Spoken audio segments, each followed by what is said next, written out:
Hi, thanks for joining us on the Get Inspired Talks podcast. What you're about to listen to are highlights from a longer podcast. To listen to the entire episode, go to getinspiredtalks.com/podcast. Hi everyone, my name is Rod Jans, and you're listening to the Get Inspired Talks podcast. For this episode of the Get Inspired Talks podcast, we visit with Jessie Sutherland. Jessie is a speaker and trainer on engaging diversity and creating cultures of belonging. The impact of what she does is unleash dormant talents, foster intercultural collaboration, and generate innovations to address a community's most pressing social problems. She loves creating relationships and environments where people can truly be themselves. She dislikes cultures of malicious gossip and exclusion. Now please help me welcome Jessie Sutherland to the Get Inspired Talks podcast. Just tell us a little bit about your background and how you grew up, and if you think that had an impact on what you're doing today, because I find that most of my guests who are making a difference in the world, something happened while they were a child or a teenager that influenced what they're doing today. Well, in my case, it's something that I've had to uncover and piece together. A few hours after I was born, I was placed into foster care in a home with several other babies where I was neglected.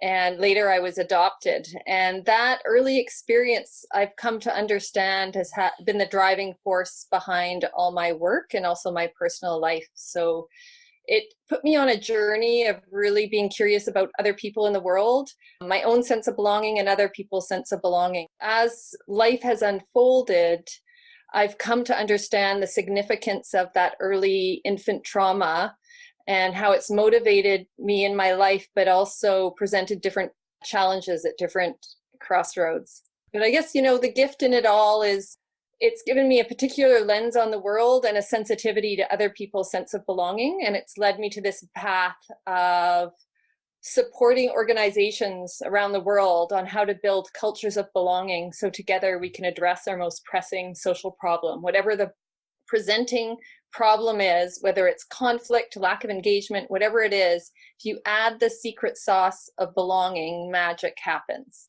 Well, in doing this work for a couple of decades now, the benefits of belonging is huge. People laugh more, they're able to go after their dreams, they have the confidence for it. When people have a sense of belonging, there's a direct impact on their health.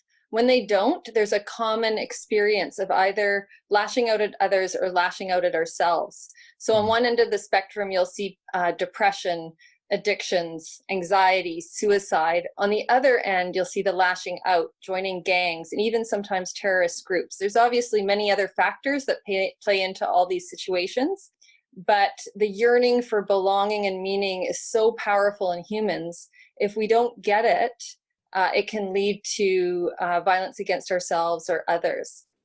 And what I've discovered is that whatever the presenting problem is, if we can dig for the gold, it's like a compass leading us to the gold. And so in my case, it's that early infant trauma, which of course I don't have a memory of, but I have a visceral sensation that I felt pushed out on some level.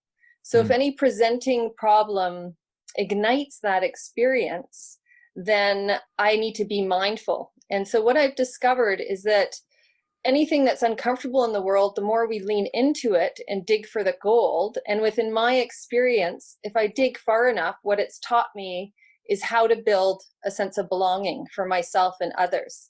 So the value I stand for in the world is belonging. I stand for the value of belonging. And so in any situation, whether I'm helping another group or whether I'm in the waves of something uncomfortable, if I dig for the value I stand for, then I strengthen that value and it doesn't even matter the outcome. So to give you a concrete example, a few years ago, I experienced workplace bullying.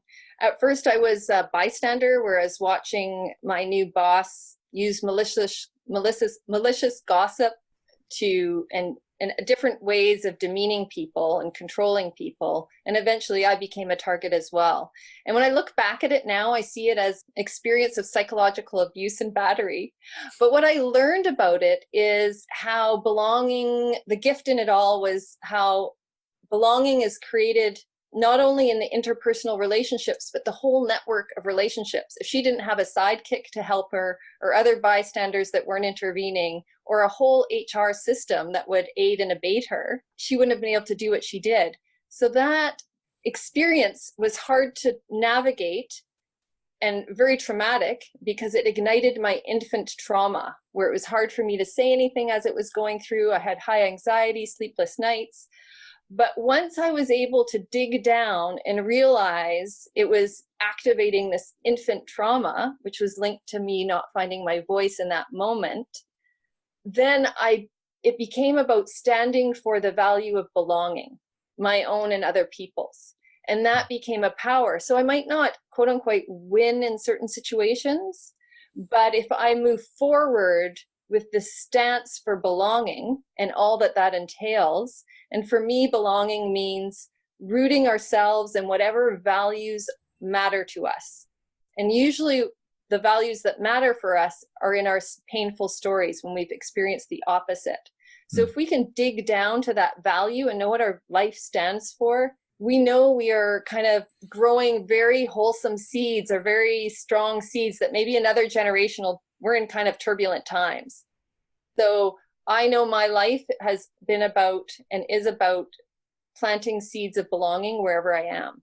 And therefore, the outcome might not be obvious right away, because it takes sometimes, for certain plants, it takes decades to grow. For others, the next season you start seeing blooming.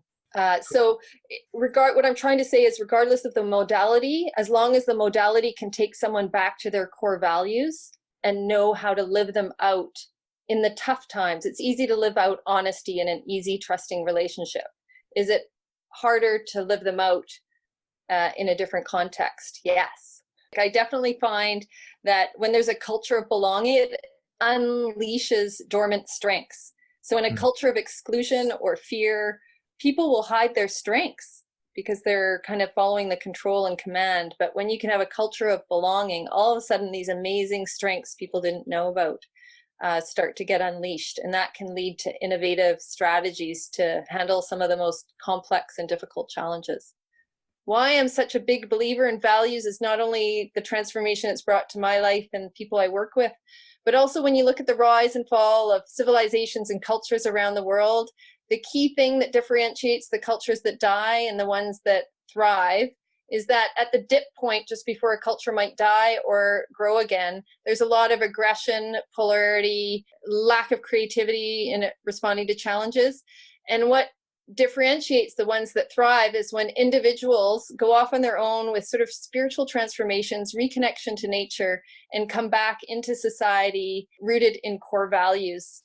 And you don't even need the majority. It's just the yeast that all of a sudden the shift starts to happen.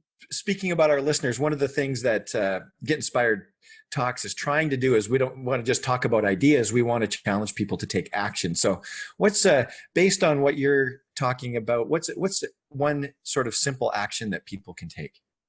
Well, there's so many opportunities in today's world. It's going to be easy. The next time you're really pissed off or inflamed in some ways, dig for the gold. There's a story it's connected to. It's never just that story. No matter how horrible it is, there's another story. And if you can get to that story and mine the gifts, what are the values your life stands for? And then choose one thing you're going to do, or three things in one relationship. Just start exercising. And the hardest place to do it is with your spouse and family. And if you can exercise that muscle with the people you care about the most, which are the actually hardest to do, the wars in the kitchen are the hardest in the world to shift, then you'll have the muscle to take it to your PAC meet, your Parents Advisory Committee meeting, or your city council meeting, or the issues over water. But you need to strengthen that muscle to be able to stand in the fire in bigger and bigger issues. So lean into the pain, dig for mine the gold in the things that bother you the most, and bring it back to the world. Easy peasy. Something's going to happen to every listener in the next hour or two that they could mine the gold for. It's so easy. Well, there's two ways. My TED Talk on how to build a culture of belonging is just released. So TEDx Jessie Sutherland, or go to my website, interculturalstrategies.ca, not com.ca. I'm Canadian. And there's ways to get in touch with me there, phone, email, ways we can work together. Well, thank you so much for your time today. Well, thank you so much. This has been a joy.